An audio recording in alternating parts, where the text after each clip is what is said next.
জামাত ইসলামের ভাইয়েরা যতগুলা ধর্ষণের সাথে জড়িত, যতগুলা অন্যের বউকে ভাগায় নিয়ে যাওয়ার সঙ্গে জড়িত, আমার মনে হয় বিগত বাংলাদেশ সূচনা হওয়ার পর থেকে আজ পর্যন্ত কোনো দলের রাজনৈতিক নেতারা এত জঘন্য হয় নাই যতটা জঘন্য হয়েছে।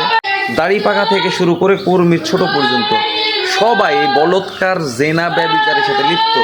আল্লাহ যেন দশম শ্রেণীর মাদ্রাসা ছাত্রীকে যৌন হয়রানির অভিযোগ উঠেছে শিক্ষক ও সদর উপজেলা জামায়াতের আমির মাওলানা মোনায়েম হোসেনের বিরুদ্ধে। গত 15ই সেপ্টেম্বর যে এলাকায় কওমি মাদ্রাসা আছে সেই এলাকার সেই মাদ্রাসার মধ্যে বলৎকার আছে।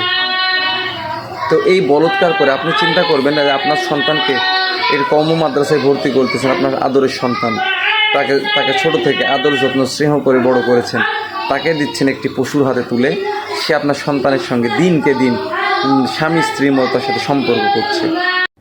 সাতক্ষীরায় শিশু ছাত্রদের বলাৎকার ও মোবাইলে ভিডিও ধারণ করার অভিযোগে করা পর্নোগ্রাফি মামলায় এক মাদ্রাসা শিক্ষককে গ্রেপ্তার করেছে গোয়েন্দা পুলিশ। কালীগঞ্জের কফিল উদ্দিন হাফিজিয়া মাদ্রাসার হোস্টেল থেকে বৃহস্পতিবার ভোরে আনোয়ারুল ইসলামকে গ্রেপ্তার করা হয়। আসসালামু আলাইকুম ওয়া রাহমাতুল্লাহ। দূরে এবং কাছের দেশ এবং প্রবাসের যে যেখান থেকে দেখছেন সকলে সালাম, আসসালামু আলাইকুম ওয়া রাহমাতুল্লাহ।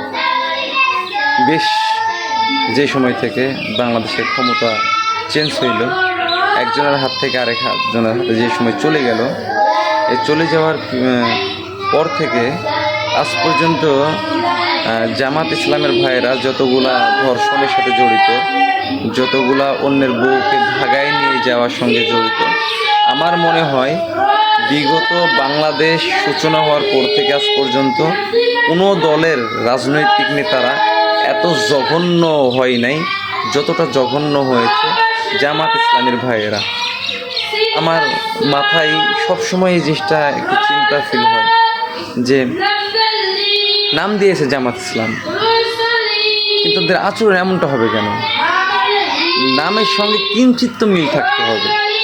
মানে এদের জামাতে ইসলামে তো কোনো নামগন্ধ নাই, বরঞ্চ ইবলিশের যত গুণাগুণ সব এদের মধ্যে আছে। দাড়িপাকা থেকে শুরু করে কর্মীর ছোট পর্যন্ত সবাই বলৎকার জেনা ব্যভিচারের সাথে লিপ্ত। আল্লাহ যেন হেফাজত করুক এই জালেমদের হাত থেকে বাঙালি সাধারণ মুসলমানদেরকে। আল্লাহ রাব্বুল আলামিন এই কাজের জন্য পুরো একটি জাতিকে, আল্লাহর নবী ছিলেন হযরত লূত আলাইহিস সালাতু ওয়াস সালাম, যে আল্লাহর নবী, তিনার পুরা জাতিকে আল্লাহ রাব্বুল আলামিন মাত্র এই বলৎকারের জন্য পুরো জাতিকে আল্লাহ ধ্বংস করে ফেলেছেন। আর এই বলৎকার আজকে ম্যাক্সিমাম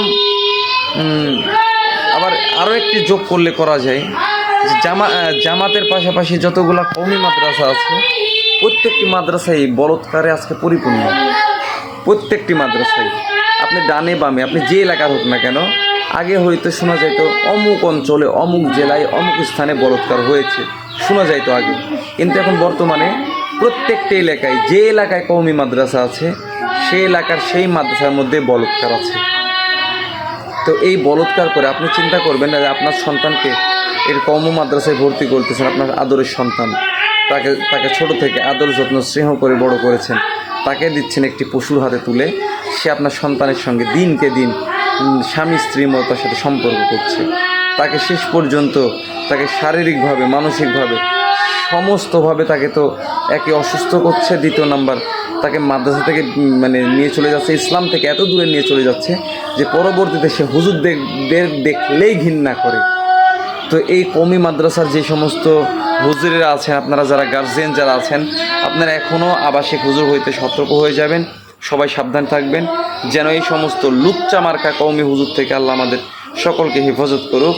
আসসালামু আলাইকুম ওয়া রাহমাতুল্লাহ।